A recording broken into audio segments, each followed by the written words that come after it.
Parliament elections correct గా నాకు తెలిసి అయితే ప్రధాని మోడీ 12 రోజుల పాటు ఆయన టూర్ సెట్ చేసుకున్నారు కాబట్టి after 12 days exactly parliament elections కి సంబంధించిన నోటిఫికేషన్ అయితే రాబోతోంది. సో ఇక టికెట్ల పంచాయతీ అన్ని పార్టీస్ లో మొదలైపోయాయి. ఎందుకంటే కాంగ్రెస్ పార్టీ అధికారంలోకి వచ్చిన తర్వాత దానికి డిమాండ్ విపరీతంగా ఉంది అండ్ జాయినింగ్స్ కూడా చాలా ఎక్కువ జరుగుతున్నాయి. ఇక బీఆర్ఎస్ అండ్ బీజేపీలో ఆల్మోస్ట్ టికెట్ల లొల్లి ఎప్పటి నుంచో స్టార్ట్ అయిపోయింది. అంటే చాలా మంది ఎవరైతే బీఆర్ఎస్ కి సంబంధించి పర్టికులర్ గా మాట్లాడితే కాసేపటి క్రితమే బీఆర్ఎస్ అధినేత కేసీఆర్ అయితే 4 టికెట్స్ అయితే అనౌన్స్ చేశారు. అవేంటో ఒకసారి చూద్దాం. ఖమ్మం అభ్యర్థిగా అయితే నామా నాగేశ్వరరావు, మహబూబాబాద్ అభ్యర్థిగా అయితే మాలోతు కవిత, పెద్దపల్లి అభ్యర్థిగా కొప్పుల ఈశ్వర్ అండ్ కరీంనగర్ అభ్యర్థిగా బోయిన్పల్లి వినోద్ కుమార్ పేర్లను అయితే ప్రకటించేశారు. అంటే 4 పేర్లు అయితే అనౌన్స్ చేశారు. 17 పార్లమెంట్ సెగ్మెంట్స్ కి సంబంధించి ఆయన 4 అనౌన్స్ చేశారు.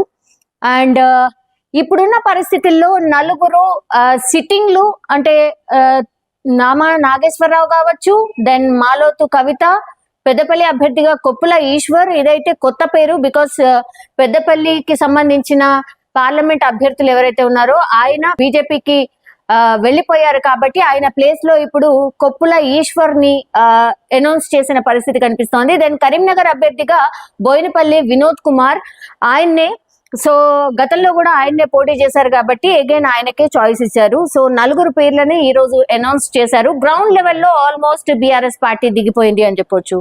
ఇక బీఆర్ఎస్ పార్టీలో ఈ పేర్లు, ఈ మహబూబాబాద్ అభ్యర్థి మాలోది కవిత ఎవరైతే ఉన్నారో తను విముఖత వ్యక్తం చేసింది. నాకు వద్దు, నేను పోటీ చెయ్యను అన్నటువంటి మాట చెప్పింది అన్నటువంటి వార్తలు వచ్చాయి. ఆమె కూడా పార్టీ మారబోతున్నారు, బీజేపీలో జాయిన్ అవుతారు, ఇట్లాంటి వార్తలు కూడా వచ్చాయి.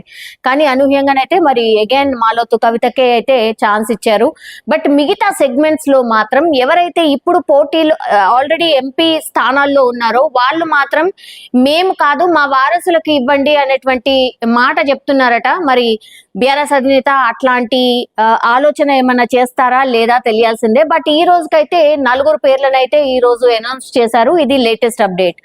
అండ్ కరీంనగర్ లో అయితే బీఆర్ఎస్ ఎన్నికల శంఖారావం అక్కడి నుంచే స్టార్ట్ చేయబోతోంది. ఈ మంత్ 12వ తారీఖునే భారీ బహిరంగ సభ కూడా ఉండబోతోంది. సో ఆల్మోస్ట్ పార్లమెంట్ ఎలక్షన్ కి సంబంధించిన క్యాంపెయిన్ స్టార్ట్ అయిపోయింది అనుకోవచ్చు. ఇక ఆల్రెడీ నిన్న ఎప్పుడైతే తెలంగాణ భవన్ కి వచ్చారో కేసీఆర్, చాలా మట్టికైతే మళ్ళీ ఒక బూస్టప్ ఇచ్చే ప్రయత్నం చేశారు పార్టీకి.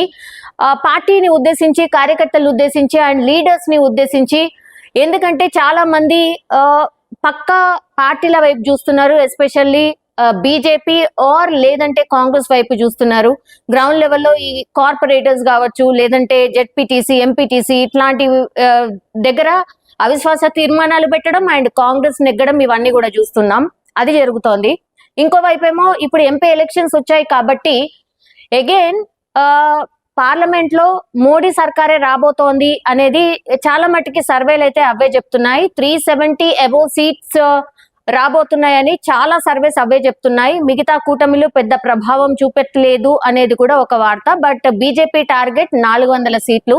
సో కంఫర్టబుల్ గా పార్లమెంట్ లో మేమే గెలవబోతున్నాం, అధికారం మాదే అనేటువంటిది మాట బీజేపీ చెప్తోంది. అట్లాగే సర్వేస్ కూడా అవే చెప్తున్నాయి. అండ్ మనం చూస్తే కూడా ఆల్టర్నేట్ పెద్దగా ఏం కనిపించట్లేదు. అగైన్ బీజేపీ వచ్చే ఛాన్సెస్ అయితే ఎక్కువగా కనిపిస్తున్నాయి. హ్యాట్రిక్ ప్రధానమంత్రి అగైన్ ప్రధాని నరేంద్ర మోడీయే ఉండబోతున్నట్టు అయితే ఇప్పుడు మనకున్నటువంటి ఈ సినారియో ఆర్ ఈ ఎపిసోడ్ ఆర్ ఈ ఎన్నికల హడావిడి చూస్తే మనకైతే అర్థమవుతుంది. సో ఇక్కడే అందుకని పార్లమెంట్ ఎలక్షన్ కి సంబంధించి మనం మాట్లాడితే ఇక్కడ కాంగ్రెస్ వైపు చూస్తున్నట్టు ఎక్కువ అనిపించట్లేదు. బికాస్ బీజేపీ అధికారంలోకి వస్తుంది కాబట్టి అధికారం కేంద్రంలో ఎవరుంటారో ఆ పార్టీ వైపే చూస్తారు కాబట్టి ఆబ్వియస్ గా బీజేపీకి సంబంధించి డిమాండ్ ఎక్కువగా ఉంది. సో ఎవరైనా సరే బీజేపీ టికెట్ ఇస్తే అంటే కాంగ్రెస్ వైపు నుంచి ఆబ్వియస్లీ కాంగ్రెస్ వైపు నుంచి ఎవరు చూడరు. ఉంది ఒకే ఒక ఆప్షన్ ఇక్కడ కనిపిస్తోంది బీఆర్ఎస్. మొన్న అసెంబ్లీ ఎలక్షన్స్ ఓడిపోయిన తర్వాత మాత్రం కొంత డల్ అయిపోవడం ఇదంతా కూడా మనం చూస్తూ ఉన్నాం. బట్ బూస్టప్ కోసం అయితే నిన్న అగైన్ తెలంగాణ భవన్ కి అయితే కేసీఆర్ రావడం, తర్వాత అన్ని సెగ్మెంట్స్ నాయకులతో మీట్ కావడం, రెగ్యులర్ గా నేను టచ్ లో ఉంటాను. ఇక్కడ ఎన్నికల శంఖారావం మనం స్టార్ట్ చేయబోతున్నాం. ఇంకా మనం కథన రంగంలో ఉండాల్సిందే, తెలంగాణ జనానికి మనం అందుబాటులో ఉండాల్సిందే.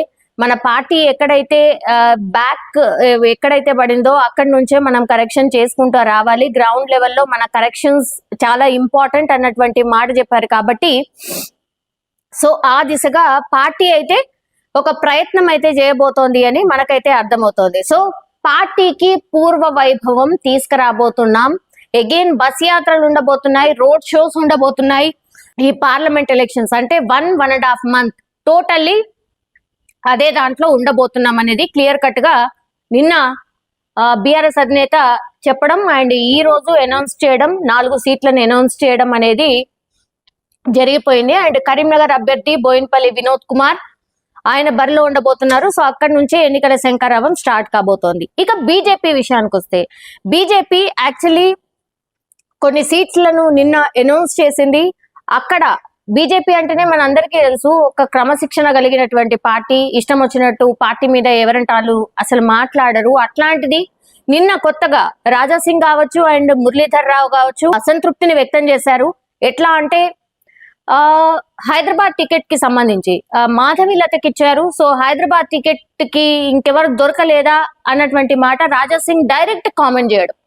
ఈ మధ్య కాలంలో మనకందరికీ తెలుసు, ఏదన్నా జరిగినప్పుడు డైరెక్ట్ గానే రాజాసింగ్ కామెంట్ చేస్తూ ఉన్నారు. మరి ఆయనలో ఇంత మార్పు ఎందుకు వచ్చిందో తెలియదు. ఎందుకంటే మొన్న అసెంబ్లీలో ఎల్ఓపి లీడర్ గా రాజాసింగే అవుతారు అని అందరూ అనుకున్నారు. మరి అక్కడ ఆయనకు నచ్చలేదా ఏంటా తెలీదు. మరి అక్కడి నుంచి ఆయన అసంతృప్తి వ్యక్తం చేస్తూనే ఉన్నారు. సో అది జరిగిండొచ్చు మేబీ. అందుకని మీకు హైదరాబాద్ లో ఇంకెవరు దొరకలేదా అన్నటువంటి మాట చెప్పారు. I'm not saying that exactly word. ఆయన ఇంకో మాట అన్నారు, నేను చెప్పలేకపోతున్నాను, నేను చెప్పట్లేదు. సో మీరు ఎందుకు తనకిచ్చారు అని డైరెక్ట్ గానే క్వశ్చన్ చేసిన పరిస్థితి. ఇక ఈటెల రాజేందర్ ఆయనకు మల్కాజ్గిరి నుంచి టికెట్ కన్ఫర్మ్ చేశారు.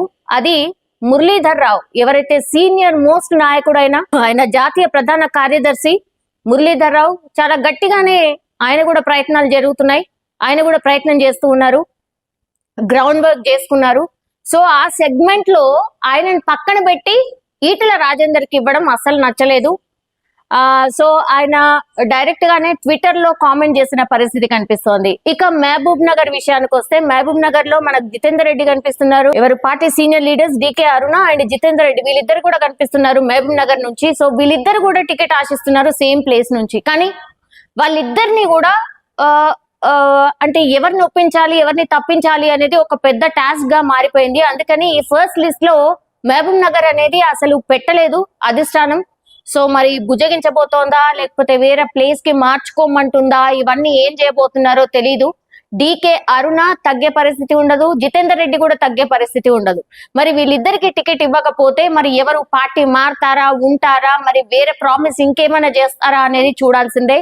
ఇక్కడ మహబూబ్ నగర్ లో మనకు కనిపిస్తోంది అది.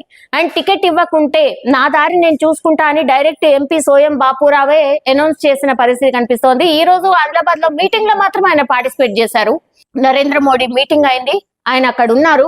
బట్ కొంతకాలంగా మాత్రం బాబురావు ఎవరైతే ఉన్నారో ఆయన మీద కొంత అసంతృప్తి అండ్ క్యాడర్ కూడా పెద్ద సాటిస్ఫై లేదు అండ్ ఈవెన్ అధిష్టానం కూడా సాటిస్ఫై లేదు అనేటువంటి వార్తలు వస్తున్న నేపథ్యంలో మరి సోయం బాపురావు ఈ పార్టీలోనే ఉంటారా లేకపోతే ఇంకో పార్టీ వైపు చూస్తారా అనేది చూడాల్సిందే. ఇట్లా జపాంగ్స్ అయితే ఒకవైపు నడుస్తోంది, టికెట్ల పంచాయతీ ఇంకో వైపు నడుస్తోంది. కానీ ఏది ఏమున్నా సరే ఆల్మోస్ట్ దగ్గరకు వచ్చాయి ఎలక్షన్స్ కాబట్టి టికెట్స్ అయితే అనౌన్స్ చేయాల్సిందే. కాంగ్రెస్ పార్టీ ఈ రెండు పార్టీలు ముందు అనౌన్స్ చేయని, దాని తర్వాత తీరిగ్గా మనం అనౌన్స్ చేద్దాము అన్న ధీమాలో ఉన్నట్టు కనిపిస్తోంది. ఎందుకంటే మహబూబ్ నగర్ కి సంబంధించి ఎంపీ సీట్ అయితే వంశీచందర్ రెడ్డికి ఫస్ట్ అనౌన్స్ చేసిన పరిస్థితి కనిపిస్తోంది. సో ఆ తర్వాత మరి మిగతా ఏవైతే సీట్స్ ఉంటాయో మరి టార్గెట్ గా ఎవరికైతే ఇవ్వాలో గెలుపు గుర్రాలకే ఇస్తామన్నటువంటి మాట చెప్తున్నారు. వాళ్ళైతే మాక్సిమం 12 సీట్లు టార్గెట్ పెట్టుకుంది కాంగ్రెస్. కాబట్టి ఆ దిశగా డెఫినెట్లీ ప్రయత్నం చేయబోతోంది. కాబట్టి మరి ఎవరికి ఇస్తుంది ఏంటి అనేది ఈ రెండు పార్టీస్ అనౌన్స్ చేశాక దాని తర్వాత చూస్తుందా అనేది ఒక స్ట్రాటజీ లాగానే కనిపిస్తోంది. సో ఈ రెండు పార్టీలు అనౌన్స్ చేసిన ఈ కొన్ని టికెట్లకే ఇంత పంచాయతీ జరిగితే మరి ఎట్లా సమన్వయం చేయబోతోంది అండ్ ఎట్లా వీళ్ళందరినీ బుజ్జగించబోతోంది అండ్ వీళ్ళు ఒకవేళ గ్రౌండ్ లెవెల్ కి పోయినప్పుడు మరి ఈ పార్టీ కార్యకర్తలు అండ్ పార్టీ కి సంబంధించిన గ్రౌండ్ లెవెల్ వాళ్ళు ఎంతవరకు సహకరిస్తారు ఏంటి అనేది చూడాల్సిందే. బట్ టికెట్ల పంచాయతీ అయితే ఆల్వేస్ ఎలక్షన్స్ వచ్చినప్పుడు ఉంటూనే ఉంటాయి. సో ఇదే అనుకోవచ్చు. బట్ గెలుపు ఎవరి వైపు ఉంటుంది? అండ్ బీఆర్ఎస్ బీజేపీ అయితే మా ఇద్దరి మధ్యనే పోటీ అని వీరిద్దరు కూడా చెప్పుకుంటున్నారు. కాంగ్రెస్ అసలు పోటీనే లేదు అన్నటువంటి మాట చెప్తున్నారు. సో రాజకీయాల్లో ఏవైనా మాట్లాడొచ్చు, బట్ గ్రౌండ్ లెవెల్లో ఏంటి అనేది పార్టీలు అన్ని చూసుకుంటూ ముందుకు వెళ్తేనే బెటర్.